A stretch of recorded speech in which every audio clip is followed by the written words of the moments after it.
Amigos do Pensar Piauí, a conversa de hoje é com um velho companheiro aqui de luta do editor Oscar de Barros, Luiz Fernando.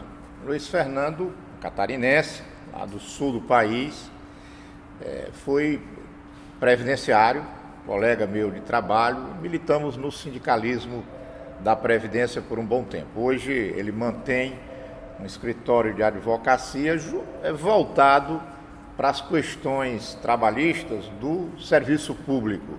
Então é um pouco por aí que nós vamos discutir algumas questões aqui nessa entrevista.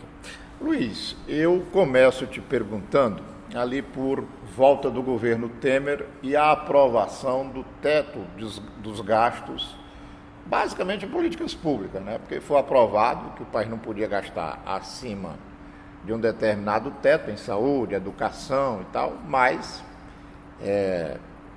dívida pública não entrou nessa história, né? Os impostos permaneceram.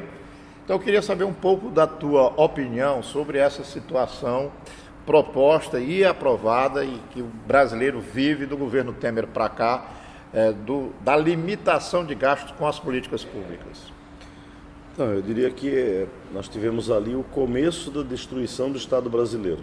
Na medida em que o Estado define que nos próximos 20 anos não aumentará as suas despesas com áreas como saúde, educação, previdência, saúde, etc., e ao mesmo tempo permite que uma só rubrica do orçamento possa continuar aumentando nos próximos 20 anos, que é o endividamento público. Na verdade, vamos deixar claro aqui, não significa contrair empréstimos para fazer as políticas de saúde, previdência, assistência, segurança, etc.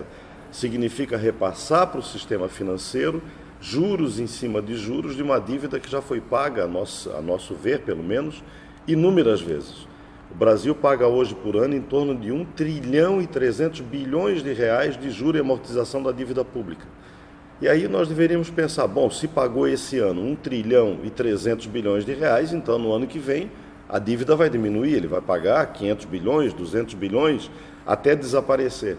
Não, se nós olharmos a série histórica nos últimos 20 anos, a dívida permanece praticamente igual, sem que nenhum contrato novo, nenhum empréstimo novo tenha sido contraído a justificar a manutenção desse patamar de dívida. Então, a emenda constitucional 95, que é o congelamento de despesas públicas nos próximos 20 anos, a contar do governo Temer, significa isso. Cada vez mais a dívida pública, ou pagamento, entre aspas, de juros e amortização, comprometer a maior parte do orçamento público brasileiro. Hoje ele já compromete 40% do orçamento anual da União Federal. Se continuarmos nesse ritmo em 20 anos, é possível dizer que daqui a esses 20 anos nós estaremos comprometidos 60%, 70%. Mas, Fernando, a Maria Lúcia Fatorelli, do Rio de Janeiro, passou aqui por Teresina e disse o seguinte: com o teto, o governo só pode gastar X com as políticas públicas. Mas a arrecadação continua aumentando sistematicamente. Então, o governo, o que o governo faz? Esse excedente de arrecadação, que ele não investe em saúde, educação, assistência social, ele deposita em bancos. Mas para ele depositar em bancos, os bancos cobram. Quer dizer, é mais uma forma de você carregar recursos de quem paga impostos para o sistema financeiro. Então, aí é outro aspecto, né? Então, nós temos um crescimento da arrecadação por conta do crescimento dos tributos, do pagamento de tributos, o que é natural, fiscalização, processo de controle sobre a base tributária nacional, é normal e é desejável que cresça a arrecadação tributária, né? E nós estamos longe de ter uma arrecadação tributária que de fato faz com que os grandes empresários paguem tributo no Brasil. Nós estamos longe disso ainda. Sim. A sonegação no Brasil e a evasão fiscal são absurdas. E mesmo num quadro como esse, então, de crescimento da arrecadação nos próximos 20 anos, como nós não teremos crescimento dos gastos públicos, das despesas públicas, esse recurso que vai crescer na área da arrecadação vai outra vez ser carreado para o pagamento do tal juro e amortização. Nós temos aqui um esquema que é ainda pior do que seria o pagamento de juros de empréstimos contraídos pelo governo para fazer o serviço público. Vejam, por exemplo, o sistema financeiro detém tudo que nós depositamos, né? Nós, cidadãos comuns, nosso dinheiro está no banco, não está em casa, né? Está na poupança, está no investimento qualquer, está na conta corrente, portanto é dinheiro que fica em poder dos bancos. O que os bancos brasileiros têm feito nos últimos 4 ou 5 anos? E aqui é um esquema mais grave ainda. Eles depositam esses recursos financeiros no Banco Central e o Banco Central remunera esse depósito, que é voluntário, não é compulsório, remunera pela taxa Selic. Que mensagem se passa então para os banqueiros nacionais? É muito melhor fazer isso porque esse dinheiro retorna com garantia de pagamento e com juro pela taxa Selic do que esse banqueiro emprestar para a atividade produtiva, sim, emprestar para o nosso empréstimo pessoal, emprestar para as empresas investirem na produção, porque o nível de risco de um empréstimo dessa natureza é muito maior. Portanto, nós temos aqui o inverso mesmo do que seria qualquer país civilizado do mundo, em que é inadmissível que o sistema financeiro tenha dinheiro da população, de maneira geral, depositado lá, e ao invés de colocar na produção, e aí gerando empregos e um círculo virtuoso na economia, retire esse dinheiro da economia e coloque no Banco Central. E quem vai pagar no final? Somos nós, porque esse dinheiro remunerado pela taxa Selic no Banco Central vai carrear aqueles recursos dos tributos, vai utilizar aqueles recursos, aquele excesso da arrecadação tributária para outra vez ser convertido ao sistema financeiro. Mas aí a população brasileira, ainda no governo Temer, teve um outro presente que foi a aprovação da reforma trabalhista. O que significou isso para o povo brasileiro?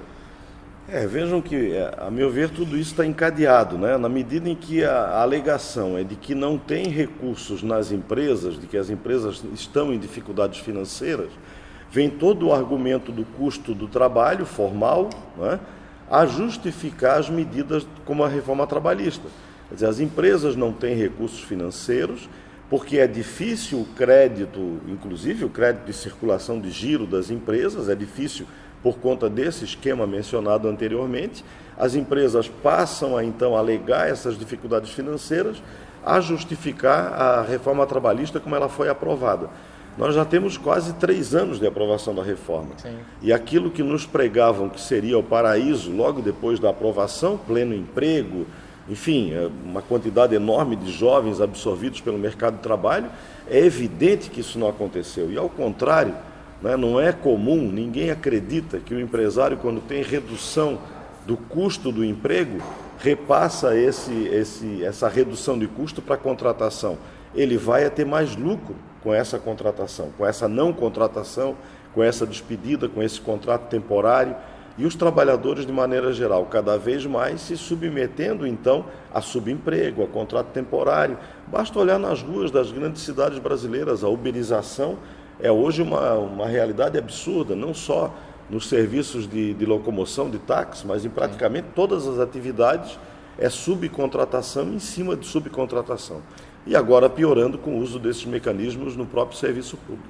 Mas a reforma trabalhista tem um capítulo específico, que é aquele que atinge o sindicalismo brasileiro. Hoje os sindicatos estão, digamos assim, cambaleando.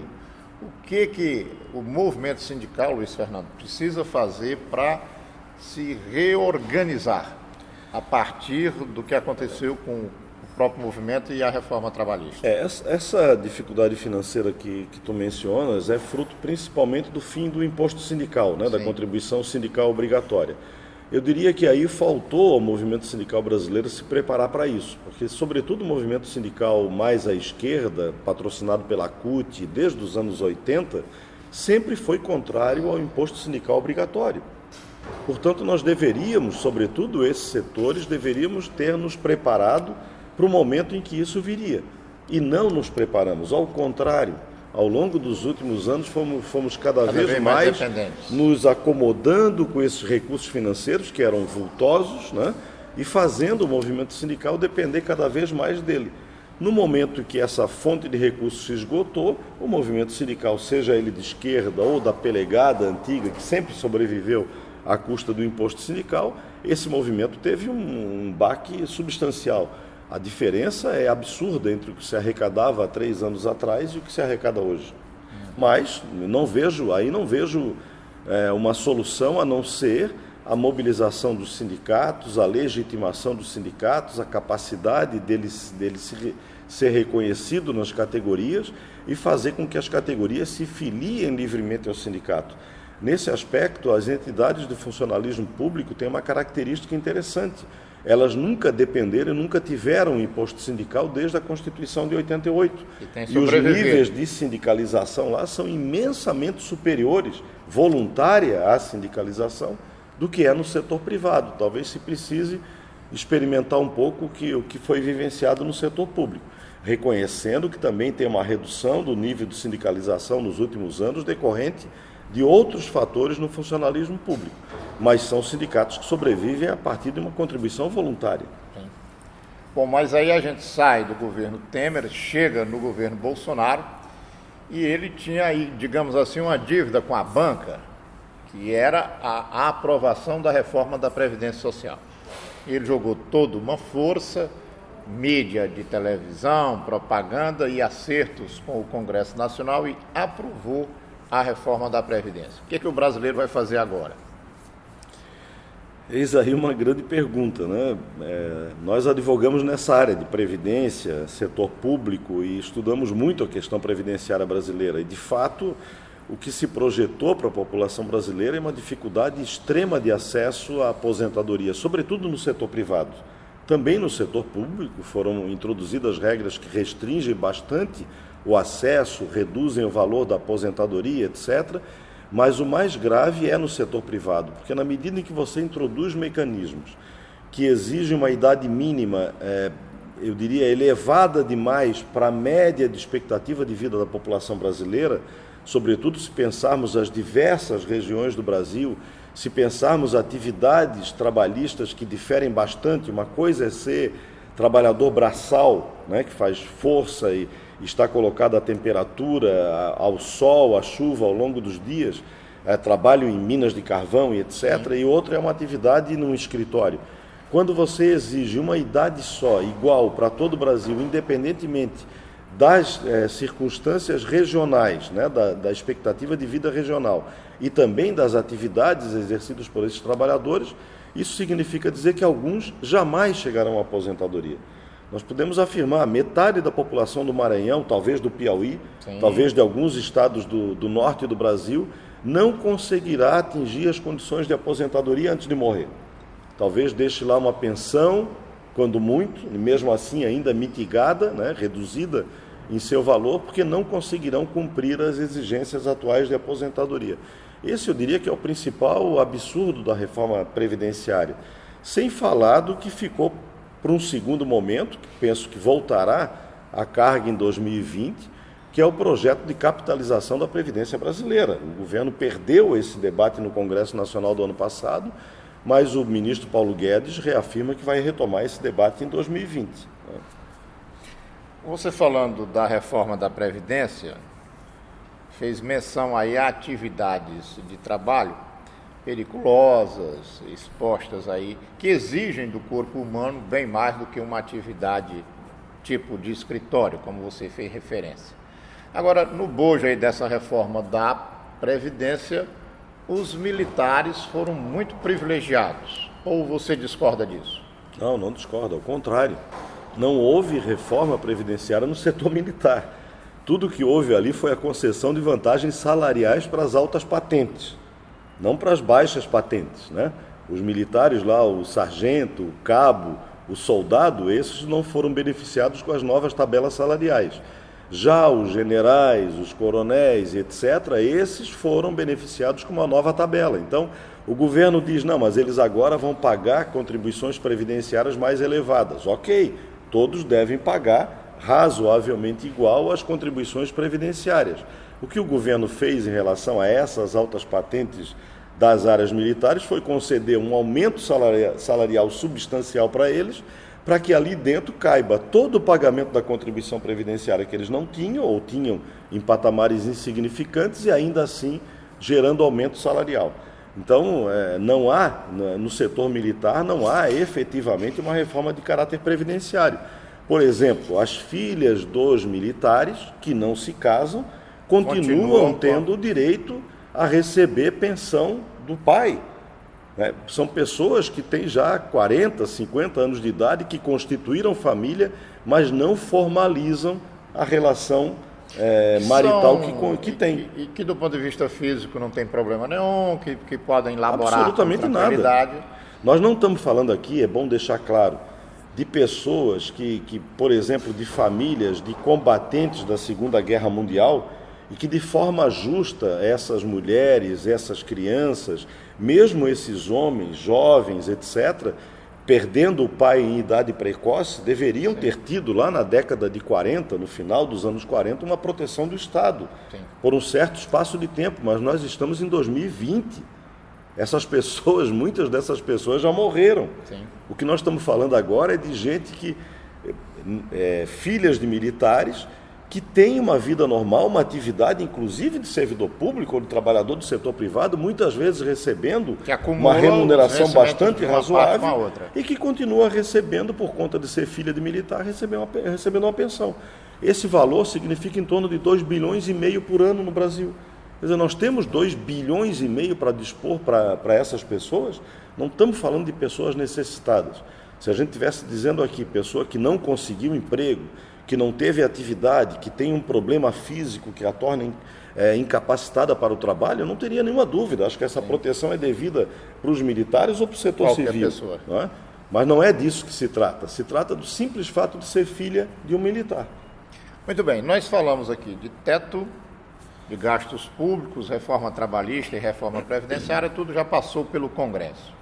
Mas o governo Bolsonaro vem aí com a reforma administrativa. O que vai acontecer, Luiz Fernando, com o setor público brasileiro? Eu acho que é só o final desse processo todo, né? Então, a emenda 95 limita as despesas públicas, a despesa com o Estado, a despesa com a saúde, com a educação, com a segurança. A reforma trabalhista vem permitir que servidores ou que trabalhadores sejam admitidos para atividade no Estado brasileiro. Essa semana saiu uma medida provisória que é uma excrescência, acaba com a ideia de concurso público, né? Sim. E tudo isso por quê? Porque a ideia do governo federal é acabar com o serviço público, gente, não é outra ideia. O que eles defendem é a permanência de um setor pequeno do serviço público, o fisco, o setor de segurança, o Ministério Público, a Advocacia da União, e o restante tudo privatizar. Privatizar a saúde, privatizar a educação e, quem sabe, até privatizar algumas áreas de segurança. Se a lógica é essa, não tem mesmo sentido ter servidor público. Então, a reforma administrativa, como vem, dentro da lógica governamental, ela está de acordo, ela é coerente. Mas ela significa, e é aí que a população precisa ter claro, a destruição completa do que a gente ainda tem de serviço público, num país em que a imensa maioria da população depende diretamente desses serviços, porque não tem renda suficiente para contratar saúde privada, para contratar educação privada. Quer dizer, no momento que nós não tivermos mais nada disso, nós estivermos vivendo a realidade, por exemplo, do Chile, que é aqui próximo, sim, aí talvez a gente comece a entender por que no Chile as mobilizações estão no nível que estão e as pessoas se dedicando, inclusive, a morrer por aquilo. São 32 mortos no Chile nas mobilizações desde agosto do ano passado, coisa que parece impensável. E nós estamos num país aqui ao nosso lado. Por que o Chile chegou a esse caos? Porque lá o projeto do regime militar de Pinochet adotou há 30 anos atrás exatamente isso, acabou completamente com o Estado. Lá não tem saúde pública, não tem educação pública, não tem nada que a população... E foi lá que o ministro da Economia, o Paulo Guedes, foi beber. Está querendo implantar o mesmo não sistema. Só beber. O Paulo Guedes, quando se formou na Universidade Americana, vários desses economistas formados em universidades americanas foram exatamente para o Chile, na época do Pinochet, adotar esse ultraliberalismo lá, porque não havia resistência política, era uma ditadura militar sangrenta. Foi adotado então esse modelo no Chile, que no começo era apregoado como sendo a maior maravilha do mundo, e está aí agora. Eu estive no Chile ano passado. O Chile nas ruas não tem o problema do crack que tem o Brasil. Não tem jovens na rua, pessoas de meia idade na rua. Quando você vê pessoas na rua no Chile, são milhares na rua, são velhos. Pessoas que não têm proteção previdenciária, não têm nenhuma garantia social dada pelo Estado e vivem agora nas ruas. Quer dizer, pedindo ou fazendo qualquer tipo de trabalho de rua ou vivendo na rua esperando morrer. O Chile tem hoje o maior índice de suicídio entre os idosos no mundo. Por que isso? Porque essas pessoas esses idosos se tornam um estorvo para seus filhos. Se os próprios filhos não têm como conseguir renda e não têm proteções estatais, esse velho que acaba vivendo às custas do filho se torna um estorvo. Veja que no Brasil é o contrário, né? Se nós pensarmos mesmo a nossa previdência, mesmo a nossa, que não é nenhuma maravilha do mundo, sim, mesmo o salário mínimo que paga para a imensa maioria dos idosos brasileiros... Aqui no Nordeste eles são os esteios das famílias. Significa o contrário, eles é que são a fonte de renda que garante a sobrevivência da família. Sim. No Chile é o inverso. Bem, nós conversamos aqui e o quadro que nós pintamos, Fernando, é um quadro complicado. Aí, para finalizar, eu pergunto, o que o campo progressista brasileiro pode fazer?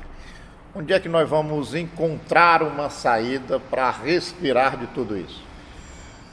Olha, Oscar, eu reconheço as dificuldades de mobilizar nessa atual conjuntura, né, e é preciso mobilizar a população, mas é preciso, antes de mais nada, tentar levar conhecimento a essa população. É preciso que os movimentos sindicais e sociais, a meu ver, pelo menos, se dediquem a isso, a esse processo que é quase educacional, de mostrar que é isso que está acontecendo. Porque essa população recebe uma propaganda da mídia oficial, a mídia estabelecida, né? A Rede Globo, a Rede Record, a Bandeirantes, etc. A propaganda é sempre no sentido de que o Estado é perdulário, de que o Estado não funciona, de que o serviço público não funciona, e a pessoa se convence disso. Sim. Porque ela não tem outra informação, é natural que seja assim. Então, o grande desafio que eu penso que está colocado para nós é esse trabalho educacional de nos dispormos, cada um dedicar uma parte do seu tempo a falar sobre isso para as populações. Subir os morros, subir as favelas, ir às associações de bairro e tentar mostrar a elas que existe uma outra realidade, que o outro mundo é possível. Alguns países do mundo vêm tentando, vêm fazendo isso, né? Essa crise de identidade, sobretudo das esquerdas, ela é uma crise no mundo todo, vivenciada no mundo todo. Mas alguns países têm sobrevivido. A Espanha tem dado passos importantes nessa direção. O Chile mostra a capacidade de mobilização social que eles conseguiram implementar nesses últimos meses. Enfim, eu acredito que esse é o caminho. Nós temos que resistir e, sobretudo, trazer para o nosso lado a população brasileira, que é essa que, no final das contas, vai pagar o pato por essa crise toda e por esse descalabro todo de destruição do setor público. Muito bem, agradeço aí por as palavras, por esse momento de elucidação aí da sociedade brasileira. Obrigado, Fernando. Obrigado.